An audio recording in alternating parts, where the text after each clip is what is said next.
الله الرحمن الرحيم، ولا حول ولا قوة إلا بالله العلي العظيم. وحشتوني قوي يا ولاد من الفيديو اللي فات.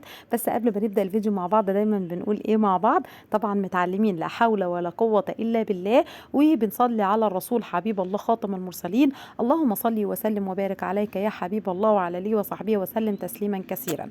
كل اللي يدخل الفيديو دلوقتي حالا يدوس لي يا جماعة على اللايك. اللايك يا جماعة ببلاش مش بفلوس خالص. يدوس لي دلوقتي على اللايك حالا ويشجعني في اللي انا بعمله، وبعدين دلوقتي حالا ينزل في التعليقات ويقول بسم الله الرحمن الرحيم، ونحوكل مع بعض عشان ناخد ثواب مع بعض. لا حول ولا قوة الا بالله العلي العظيم. وعايزة عدد المشاهدات بتاعة الفيديو يبقى عدد الصلاة على رسول الله خاتم المرسلين، خاتم المرسلين ذو الرائحة العطر. اللهم صل وسلم وبارك على سيدنا محمد وعلى آله وصحبه وسلم تسليما كثيرا. وحشتوني قوي قوي قوي. طاقة إيجابية جديدة بيوم جديد بفرحة جديدة. النهاردة يوم بيبقى صعب عليا قوي أنا نفسيا جدا، معرفش بيبقى زي كتير من الناس ولا لأ، بس هو بصراحة عليا أنا كل سنة اليوم ده من الشتاء للصيف ومن الصيف للشتاء بيبقى صعب عليا قوي. طبعا انتوا عرفتوا الروتين بتاع النهاردة ان احنا هنطلع اللبس الشتوي وندخل الصيفي. بصوا انا ممكن اعمل اي حاجه في البيت بطاقه ايجابيه بروح عاليه بكل حاجه. التنظيف ده بحبه جدا. المواعين بعشقها لدرجه ان انا عندي غساله اطباق ما استعملتهاش الا مره او مرتين. كل حاجه. الحاجة الوحيدة اللي بتضايقني من السنة للسنة ان انا اطلع لبس صيفي وادخل شتوي، او العكس اطلع شتوي وادخل صيفي. الموضوع ده بيرهقني جدا مع ان انا ما باخدش فيه وقت خالص وكل حاجة بتبقى متظبطة، بس ما اعرفش انا بتضايق جدا من الموضوع ده. مش عارفه بعت الهم اليوم ده قوي، ما اعرفش ليه. بحس ان انا في يعني الدنيا بتبقى متنظمه وانا اللي بكركبها، وفي حاجه مش متظبطه واخد من هنا احط هنا وبتفضل كده يعني مش متظبطه شويه كده، واللبس ما اعرفش احطه فيه. يعني الدنيا مش متظبطه. قولوا لي في التعليقات انتوا بتتابعوني منين، ويا ريت كل يقول لي في التعليقات هل كلامي اللي انا بقوله ده صح ولا غلط. مين اللي بيعت الهم خروج اللبس الشتوي والصيفي زي ما انا بعت الهم وكده. بس احنا النهارده هنخلص بقى، نخلص خالص بقى من الطاقه السلبيه اللي بتجيلنا ساعة ما بنعمل كده، وهناخد كلنا مع بعض طاقة إيجابية ونشجع بعض. واللي ما طلعش اللبس الشتوي يقوم معايا يطلعه يلا، عشان نبتدي مع بعض كده ايه ونخلص بسرعة ان شاء الله. واليوم كده كده بإذن الله هيخلص، وهنلاقي نفسنا ايه اللي احنا عاتلين هم وخلاص الدنيا اتظبطت معانا وطلعنا كل حاجة كل حاجة في مكانها. بتاخد مجهود شوية وبتاخد وقت، بس الدنيا في الآخر بتتظبط واليوم بيعدي وبيبقى زي الفل ان شاء الله.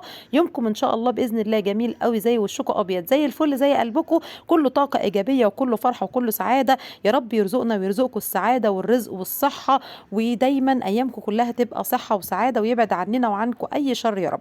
يلا انزلوا لي دلوقتي حالا في اللايكات يا جماعة، دوسوا لي على اللايك. اللايك ببلاش يا حبايبي مش بفلوس. ودلوقتي حالا في التعليقات يلا ناخد ثواب مع بعض ونحوكل مع بعض لا حول ولا قوة إلا بالله. وكمان نصلي على الرسول البخيل اللي بيسمع اسم الرسول وما بيصليش عليه. يلا بقى ما نبقاش بخلة ونصلي على الرسول. اللهم صل وسلم وبارك عليك يا حبيب الله وعلى آله وصحبه وسلم تسليما كثيرا.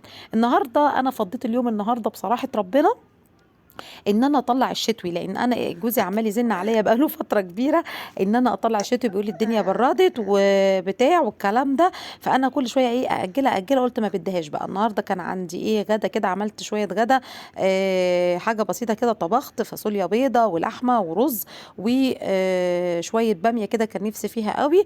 ودي المواعين اللي انا بغسلها دلوقتي بتاعه الغدا، قلت اخلص منها خالص واشطب المطبخ بحيث ان انا وقتي كله اللي جاي اسيبه بقى ايه ان انا اطلع ايه اللبس الشتوي. تمام، ان انا ايه اطلع اللبس الشتوي. فزي ما انتم شايفين كده ايه بغسل المواعين كلها وبظبط الدنيا بحيث ان انا ايه افضي نفسي بقى للمعركه اللي جايه، ما يبقاش ورايا حاجه يعني. زي ما بقول لكم كده ايه بناخد طاقه ايجابيه مع بعض وبنطرد، بنحاول نطرد الطاقه السلبيه في الموضوع ده. في ناس بتختلف بالنسبه لهم، في ناس ما بتحبش مثلا المواعين، في ناس ما بتحبش الترويق تجيب حد يروق لها. انا بجيب حد يساعدني، بس مش معنى كده ان انا ما بروقش، ده انا ليل ونهار. لدرجه ان جوزي وماما بيقولوا لي انت هتبوشي في الميه من كتر ما انت عماله تنظفي وتعملي. حتى لما طلعت فيديوهات الروتين والكلام ده كله، جوزي قال لي انت مناسبه قوي للموضوع ده اكتر واحده مناسبه للموضوع ده، لان انا طول الوقت بنظف وماسكه طول الوقت الفوطه بتاعه التنظيف، طول الوقت بمسح، طول الوقت بغسل مواعين. فهو قال لي ده انت اكتر واحده هتعملي فيديوهات للركب والناس هتحبك قوي، لان انت بتعملي الحاجه دي من قلبك وبحب يعني. تمام. المهم ما علينا، ان دلوقتي كده ايه بغسل المواعين بقى عشان افضي نفسي. انا كده غسلت المواعين، يعتبر غسلت المواعين كلها. تمام، كل المواعين كده انا غسلتها دلوقتي.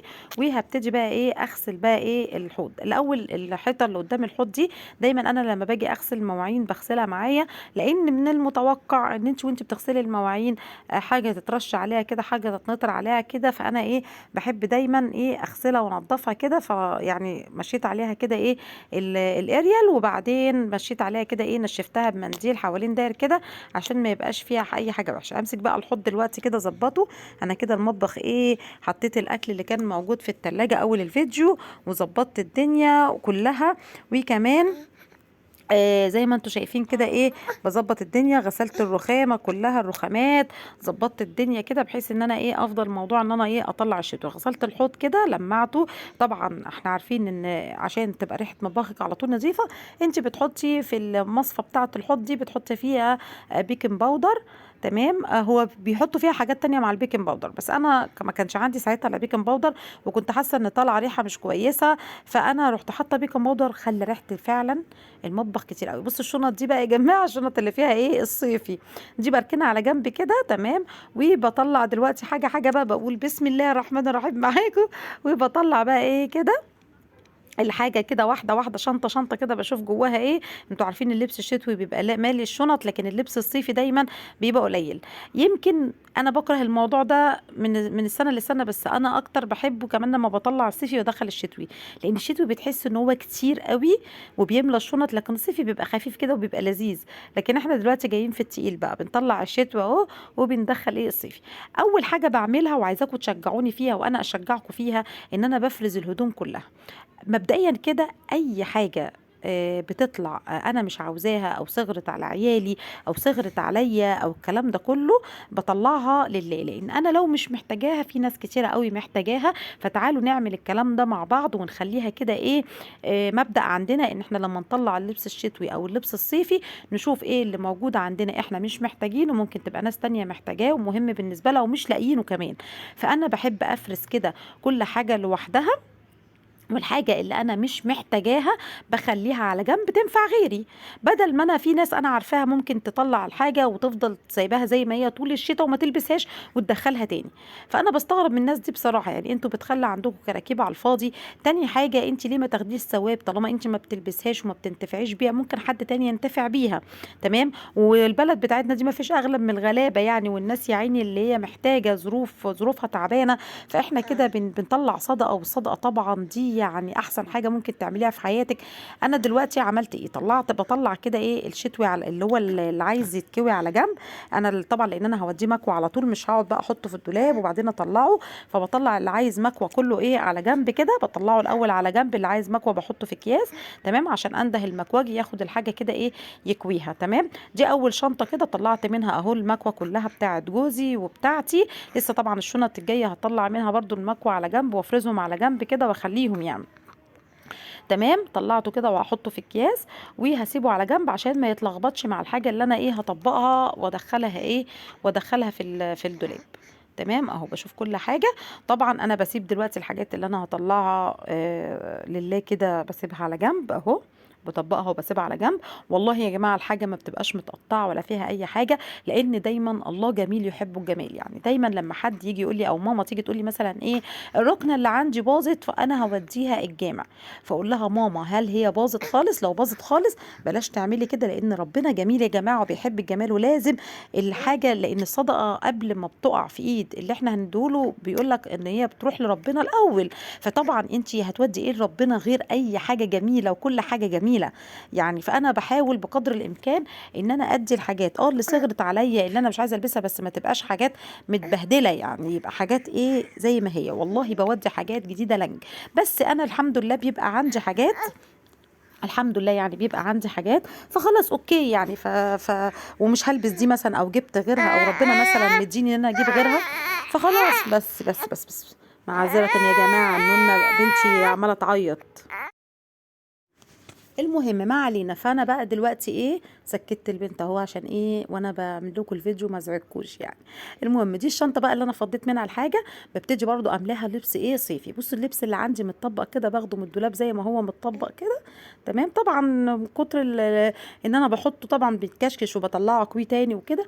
بس لازم الحاجه تبقى الى حد ما مترتبه جوه الشنط، يعني تحس ان هي ايه متهندمه كده ومترتبه جوه الشنط. فانا بحاول ايه بقدر الامكان ان انا ايه اطبق الحاجه كده واظبطها. طبعا فيها لبس مكوي من عندي موجود اصلا، بحطها طبعا لما باجي اطلعه ان شاء الله، يعني ربنا يدينا ويديكم العمر السنه الجايه برضو بوديه للمكوى، لانه بيبقى كرمش طبعا، يعني محطوط بيبقى محطوط 6 شهور في الشنطة دي، فبيبقى بيتكرمش طبعا. فيعني الحمد لله. فالمهم بطلع بقى الصيفي كله. تمام. بفضي شنطة شنطة بحطها على جنب، ما بلبخش نفسي يعني. في ناس بعرفهم بيطلعوا اللبس كله مرة واحدة، ويجيبوا اللبس الصيفي كله مرة واحدة ويلخموا نفسهم، ما يبقاش عارفين دول هيتحطوا فين ودول لا. انا باخدها ايه ستيب باي ستيب، يعني باخدها خطوة خطوة كده. الشنطة اللي بفضيها بنقض الحاجة اللي انا هلبسها لوحدها، الحاجة اللي هتتكوي لوحدها، الحاجة اللي هطلعها في دولاب لوحدها، الحاجة اللي هتروح يعني صدقة لربنا لوحدها. وبعدين باجي امليها حاجات ايه صيفي. باجي املاها حاجات ايه صيفي كده اهو. بحط الحاجه اهو زي ما انتم شايفين كلها صيفي. بظبطها وبملاها ايه لبس صيفي كده اهو. تمام. ولغايه ما الشنطه عندي بتتملي. احلى حاجه في الصيفي ان هو بيبقى خفيف كده والشنطه بتبقى لذيذه. لكن الشتوي بيبقى عايزه معايا، ما الشنطه بتتقفل بالعافيه من كتر تقل الشتوي. ببقى عايزه معايا 2 3 يشدوا معايا الشنطه عشان يقفلوها كده. تمام. هقفل بقى دلوقتي الشنطه. بصوا يا جماعه تتقفل بسهوله وجميله وحلوه وجميله قوي. او بصوا هتتقفل معايا بسهوله ومفيش اي حاجه. لكن الشتوي يوه لازم 2 يشدوا معايا الشنطه عشان وبجيب انفار تانية عشان يشدوا معايا الشنطه. بس هخليها على جنب كده. هطلع دلوقتي بقى ايه الشنطه التانية اللي انا عايزه ايه برضو اخد منها الشتوي. بصوا حاطه الشتوي اللي على جنب اللي انتوا شايفينه ده هيتحط في الدولاب. حاجات بناتي لوحدها، وحاجات جوزي لوحدها، وحاجتي لوحدها، وحاجات ولادي لوحدها. كل حاجه بحطها لوحدها، بطبقها وبحطها لوحدها عشان كل حاجه تتحط ايه تتحط في مكانها. دي بقى الجواكت انا كنت حطاها بالشماعات. بص ده مكشكش كده عايز يروح طبعا تنظيف ويروح مغسله وكده ويتظبط. ده البلطو ده بتاع البنوته بتاعتي القمر ساندي، ربنا يخليه يا رب ويحرسها ويخلي كل العيال يا رب. بصوا الحاجه بقى طالعه متطبقه وجميله ازاي. في ناس بقى تانية احس ان هما بيكرمشوا الحاجه ويحطوها. طب ما الحاجه هتطلع كده كده هنوديها للمكوى. اي نعم. هما بيقولوا لما باجي اتكلم معاهم يقولوا لي ما احنا كده كده هنودي الحاجه للمكوى. تمام. بس الحاجه تطلع كده ايه منظمه وحلوه كده، ما تطلعش كده. بصوا الحاجات دي بقى ايه انا لاقيها صغرت على بنتي، فهسيبها ايه على جنب كده عشان اديها لحد يستفاد منها يعني. تمام. بس فبشوف الحاجات اللي هي ايه. طبعا انتوا عارفين الاطفال وكده الحاجه من السنه للسنه بتصغر عليهم جامد جدا، غيرنا احنا خلاص جسمنا بيقف طول وعرض وكله، وممكن الواحد يتخن بس. لكن كل حاجه بتبقى اللبس بيقف يعني المقاسات بتقف عليه فخلاص. لكن الاطفال بالذات كل شويه. بصوا جبت اللبس كده متطبق زي ما هو كده، وهبتدي برضو ايه احطه في الشنطه دي عشان ايه اخلص من الصيفي خالص واطبق ايه واطبق الشنطه. يا بنتي بتساعدني وبتجيب الحاجه معايا اهي. اهي بتساعدني وعماله تجيب الحاجه معايا، ربنا يخليها يا رب. فعلا البنات احلى حاجه في الدنيا، ربنا يخليهم يا رب. واللي ربنا ما رزقوش ببنات يرزقوا ببنات، واللي عايز ولاد ربنا يرزقه بولاد ان شاء الله. وما يحرمش اي حد خالص من الضنا ومن الخلفه. احسن حاجه في الدنيا واحلى حاجه في الدنيا ان الواحد يكون له كده ايه ذريه كده يدعوا له ويكون له ولاد كده ويعمل حس في البيت. يا رب يرزق كل مشتاق يا رب بالذريه الصالحه يا رب العالمين. بس دي بقى تالت شنطه والاخيره. دي بقى يا جماعة الشنطة دي صغننة. الشنطة دي كنت ببقى حاطة فيها الهدوم البيبيهات اللي أنا كنت بجيبهم يعني. فأنا كنت بجيب فكنت بخليها لأن أنا كنت ببقى عارفة النية إن أنا أجيب بيبي جديد يعني. لكن دلوقتي الحمد لله يا رب بعد الكرمة الأخيرة دي مفيش نية إن أنا إن شاء الله أجيب تاني. فهطلع الحاجة دي إيه لله. لواحدة مثلا عروسة اللي لسه تبقى متجوزة مثلا وهتخلف تفرح بيها وتفرح عيالها. مثلا حد عنده أولاد بس مش قادر يجيب لهم اللبس دوت فأنا هطلعه. أنا كل مرة كنت بشيل الغيارات بتاعة البيبيهات ولبس الحديث الولادة وكده إن أنا كان بيبقى عندي نية وببقى عارفة إن أنا عندي نية إن أنا أجيب. بس دلوقتي الحمد لله خلاص على كده أنا ما عنديش نية فهطلع. اللي عايز يطلع بره يطلع حاجات حديث الولادة، واللي عايز ايه خلاص والحاجات اللي عايزه بقى بتاعت بنتي وكده تبقى ايه تبقى موجوده يعني في الشنطه عندي. تمام.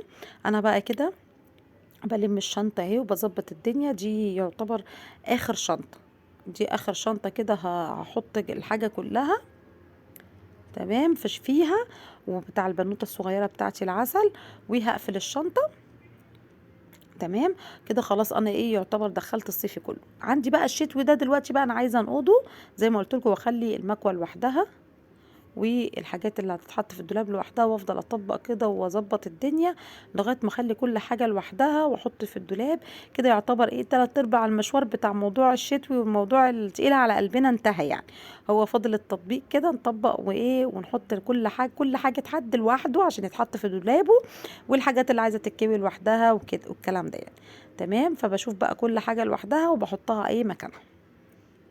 يلا انزلي لي دلوقتي حالا، دوسي لي على اللايك، اللايك ببلاش مش بفلوس. ودلوقتي حالا ندخل التعليقات، نحوقل مع بعض وناخد ثواب مع بعض ونقول لا حول ولا قوة إلا بالله. وكمان نصلي على الرسول أشرف الخلق حبيب الله، اللهم صل وسلم وبارك عليك يا حبيب الله وعلى آله وصحبه وسلم تسليما كثيرا.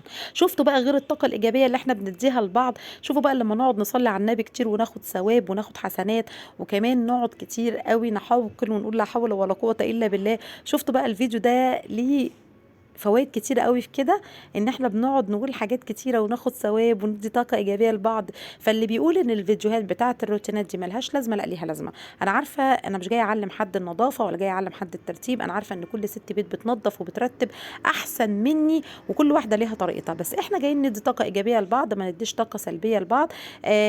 نشجع بعض ان احنا نكسب ثواب، نصلي على الرسول، نحوقل، نشجع بعض. يعني يمكن دلوقتي لما واحدة تشوفني وانا عمالة اطلع كده وهي مكسلة ان هي تطلع الشتوي، تقوم وتقول الموضوع سهل وتقوم وتعمل كده. ممكن انا عندي طريقه مثلا محدش مثلا بيعملها فهي تعمل زيي، او انا اتفرج على واحده عندها طريقه خاصه بيها فانا اعمل زيها، بنستفاد من بعض. فهي الروتينات اللي بجد، انا قصدي الروتينات اللي بجد دي يا جماعه بجد ليها يعني فايده جامده جدا عندنا كلنا. تمام انا كده حطيت الشتوي كله في الشنط، واللي هو عايز يتكوي يعني، وهوديه دلوقتي اهو ايه خلاص كده 3 اكياس. هنده المكواجي دلوقتي يجي ياخدهم، بحيث ان هو ايه الحاجه دي ايه خلاص بقى ايه تتكوي وتتظبط عشان تحط في الدولاب كده. ايه لبس الخروج ده يتحط في الدولاب ايه كده مكوي. تمام كده انا خلصت من المكوى تماما الحمد لله، يعني كنت عاتله همه جامد. تمام اجي دلوقتي بقى اهو اللي فاضل عندي ايه يا جماعه، اللي فاضل عندي بقى الحاجات اللي هي في الشماعات دي، الجواكت. تمام الجاكيت دوت برضو اخليه مع المكوى عشان عايز يتنضف ويتكوي ويتظبط وكده. وهاخد دلوقتي بقى ايه الحاجات اللي باقيه دي احطها في الدولاب، برضو حاجات شتوي بس مش عايزه هي طالعه كويسه يعني تركو كده ما بتتكويش. تمام وهاخد الحاجات دي كلها احطها مكانها واظبط الدنيا.